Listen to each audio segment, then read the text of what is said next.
பேய்முலை உண்டு சகடம் பாய்ந்து மருதிடை போய் முதல் சாய்த்து புல்வாய் பிளந்து களிரட்ட தூமுறுவல் தொண்டை வாய்ப்பிரானை எந்நாள் கொலோ யாம் உருகின்றது தோழி அன்னையர் நாணவே என்று பாடுகிறார்.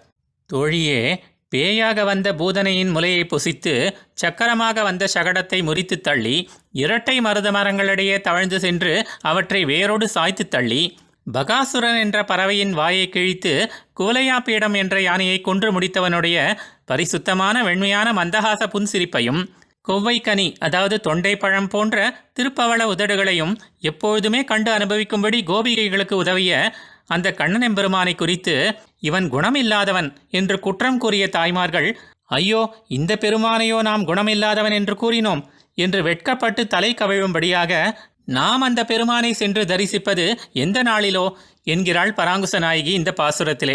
ஒரு சிறு குழந்தை இப்படி பெரிய ஆபத்துகளிலிருந்து தன்னை காத்துக்கொள்ள முடியுமா? ஆனால் அவன் அதையெல்லாம் அனாயாசமாக செய்து காட்டினான் அல்லவா? இப்படி முதலில் அவன் தன் இருப்பை தக்க வைத்து கொண்டு அதன் மூலம் நம்மை ஆச்சரியப்பட வைத்து அடியவர்களான நமக்கு நம்பிக்கையை ஏற்படுத்தி நம் போல்வோர் அவனை சார்ந்து நன்றாக இருப்பதையும் உண்டாக்கி கொடுத்தான் என்கிறாள்.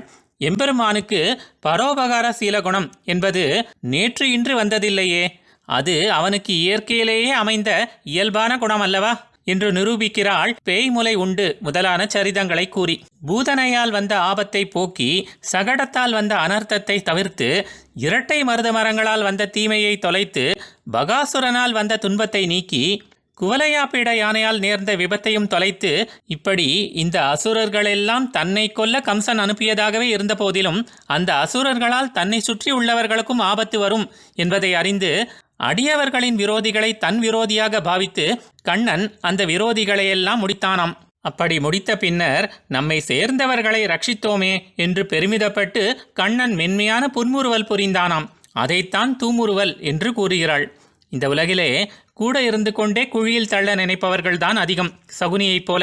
ஆனால் நாம் குழியிலேயே விழுந்தாலும் கூட தன் கையை கொடுத்து மேலே தூக்கி விடுபவன் அந்த கண்ணன் அல்லவோ? நம்முடைய பள்ளத்தையெல்லாம் மேடாக்க வல்ல குணபூர்த்தி அவனிடம்தானே உள்ளது. அவனை போய் குணமில்லாதவன் என்று நம் தாய்மார்கள் கூறினார்களே, அது சரியா? அப்படி குறை கூறிய தாய்மார்களும் ஊராரும் வெட்கப்பட்டு தலை குனியும்படியாக அவன் நமக்கு தரிசனம் தந்து ஆண்டாளின் கனவு பலித்தது போல அவன் என்னை வந்து கைக்கொள்வது எந்த நாளிலோ என்கிறாள். சரி, பராங்குச நாயகி மடல் எடுக்க அல்லவோ முயற்சி செய்தாள். மடல் எடுப்பவர்கள் தன்னை பிரிந்து சென்றவரின் குற்றங்களை கூறி பயம் காண்பித்து அதன் மூலம் அவனை வரும்படி செய்து அவனோடு சேர அல்லவோ முயல்வார்கள். ஆனால் இவளோ அவனுடைய வெண்மையான பற்களையும் புன்முறுவலையும் அவன் செய்த உதவிகளையெல்லாம் கூறி அவனை புகழ்ந்து கொண்டல்லவோ இருக்கிறாள். எனில் அவனை பார்க்க வேணும் என்ற எண்ணம் இவளுக்கு உள்ளதே தவிர அவனை தாழ்த்தி கூறி அவன் புகழை அழிக்க வேணும் என்ற எண்ணம் இவளுக்கு சிறிதும் இல்லை. மடல் எடுக்கிறேன் என்று கூறிவிட்ட காரணத்தால் என்ன செய்வது என்பதறியாது தடுமாற்றத்துடன் சிலவற்றை செய்கிறாள். ஒரு காதலன் மீது காதலி 3 காரணங்களால் காதல் கொள்வதாக தமிழ் இலக்கியங்களில் கூறுவதுண்டு. காதலி விரும்பினாள் என்பதற்காக தன் நிலையை கூட பொருட்படுத்தாமல் எட்டாத இடத்தில் உள்ள ஒரு மலரை காதலன் கொண்டு வந்து தருகிற போது காதலிக்கு உருவாகும் மயக்கம் பூதரு புணர்ச்சியாகும். ஆற்று வெள்ளத்தில் சிக்கி தவிக்கும் ஒருத்தியை காப்பாற்றும் பொருட்டு அவளை தன் முதுகில் ஏற்றியபடி உள்ள நிலையை கண்டு மயங்குதலே புனல் தரு புணர்ச்சியாகும். தன்னை அறியாமல் ஒரு யானையிடம் அகப்பட்டு நிற்கும் காதலியை மீட்பதற்காக தன்னையே அழிக்க துணிவது கண்டு மயங்குதலே களிறு தரு புணர்ச்சியாகும். இப்படி தங்களுக்கு செய்த ஒவ்வொரு உதவிக்காக அந்த காதலிகள் தங்கள் காதலனுக்காக தங்களை எழுதி கொடுத்தனர். ஆனால் இதுபோல எதுவுமே இல்லாமல் அந்த கிருஷ்ணன் தன்னை பார்த்து புன்முறுவல் செய்தான் என்ற ஒரே காரணத்திற்காக இந்த பராங்குச நாயகி தன்னை அவனுடைய உடைமை என்று எழுதி கொடுக்கிறாளே, இது எந்த வகை காதல் பித்து?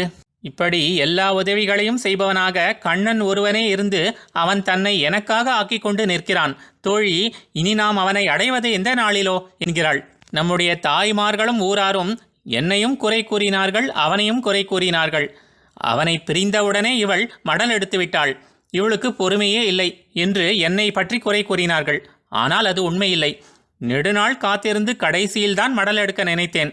அதே போல பிரிந்து சென்றவுடனே இவளை மறந்துவிட்டான், அவனுக்கு குணமே இல்லை என்று அவனையும் குறை கூறினார்கள். அதுவும் உண்மையில்லை. நாம் நினைக்கிறோம் நாம் தான் முயற்சி செய்து எல்லா காரியங்களும் நடக்கின்றன என்று. ஆனால் ஜீவாத்மாவான நம்மை திரும்ப பெற பரமாத்மாவான அவன்தான் அனைத்து முயற்சியும் எடுக்கிறான்.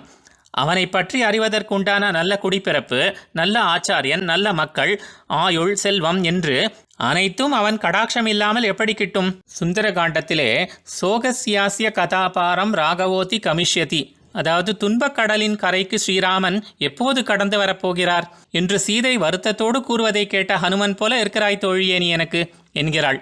ஆனால் அவனோடு மறுபடியும் ஒன்று கூடி மகிழ்ச்சியாக இருக்க வேணும் என்ற எண்ணத்தை காட்டிலும் அவன் மேல் வீண் பழி கூறிய தாய்மார்கள் அதை உணர்ந்து வெட்கப்படும்படி ஆக வேணும் என்கிறாள். இப்படிப்பட்ட இவர்கள் பார்த்து கொண்டிருக்கும் போதே இந்த பராங்குச நாயகி நம்மை குறித்து மடல் எடுக்கும்படி காலம் தாழ்த்தி வந்தோமே என்று ஹ்ரீரேஷாஹி மமாதுலா என்று ஆரண்ய காண்டத்திலே ராமன் கூறியதற்கேற்ப அவன் நாணம் கொண்டு விரைந்து வந்து நிற்பான் அல்லவா? அப்படி அவன் உடனே வந்து நிற்பதைக் கண்டு இவனை குறித்தா நாம் பழி கூறினோம், இவன் மேல் எந்த குறையும் இல்லையே என்று தாய்மார்களும் ஊராரும் வெட்கப்படும்படி ஆக வேணும். அதற்காகவே அவன் நம் கண்முன் வந்து நிற்க வேணும் என்கிறாள். ஆழ்வார் எம்பெருமானார் ஜீயர் திருவடிகளே சரணம்.